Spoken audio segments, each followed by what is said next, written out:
অন্যকে ভোটে সাহায্য করতে গিয়ে কেন্দ্রীয় বাহিনীর হাতে বেধড়ক মার খেলেন এক ব্যক্তি। আক্রান্তের দাবি, ভোটকর্মীদের অনুরোধেই নাকি সাহায্য করতে গিয়েছিলেন আক্রান্ত।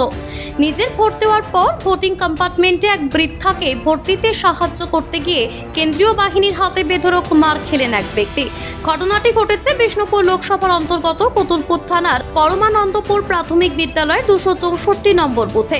আক্রান্ত ব্যক্তির নাম মানিক পাঠান। মানিক পাঠানের দাবি, ভোটিং কম্পার্টমেন্টে পর্যাপ্ত আলো না থাকায় এক বৃদ্ধা ভোটারের ভোট দিতে অসুবিধা হচ্ছিল।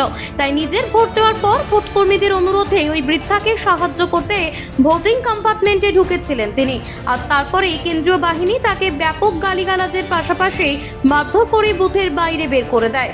এক মহিলা, সে ভোট দিতে গেছিল, আমার সামনে তার লাইন, সে এবার ভোট দিতে গেছে, তার কাগজটা নিয়ে সবাইকে জিজ্ঞাসা করছে কোথায় ঢুকাবো। এবার পাশের সব পোলিংয়ে যারা হেড আছে তারা দেখাচ্ছে, সে কিন্তু পারেনি। এবার তারপরে ওরা কী করলো, আমাকে ভোট দিতে পাঠালো। আমার ভোটটা আমি দিয়ে তারপর ওর ভোটটা ওকে দিতে পাঠাচ্ছিল। আমাকে কে পাঠাচ্ছিল? পোলিংয়ের যে হেড।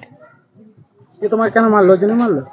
ওই জন্য এবার কেন্দ্রীয় বাহিনী পুলিশ দেখলো যে লড়কা দুটো ভোট দিচ্ছে, এবার আমাকে কলারে ধরে টেনে টেনে মাদার চোদ বলে কে মারলো।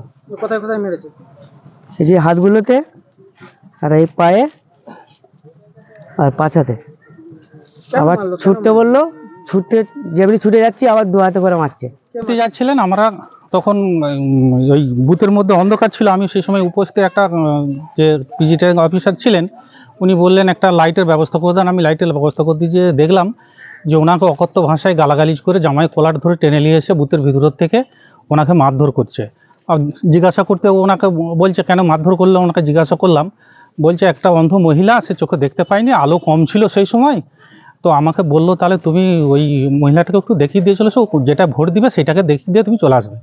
ও দেখাইতে গেছে, আর ওই অবস্থায় কেন্দ্র বাহিনীর টহলদারি পুলিশদার ওনার গলার জামার কলার ধরে নিয়ে এসে ওনাকে বেধড়ক মারধর করছে।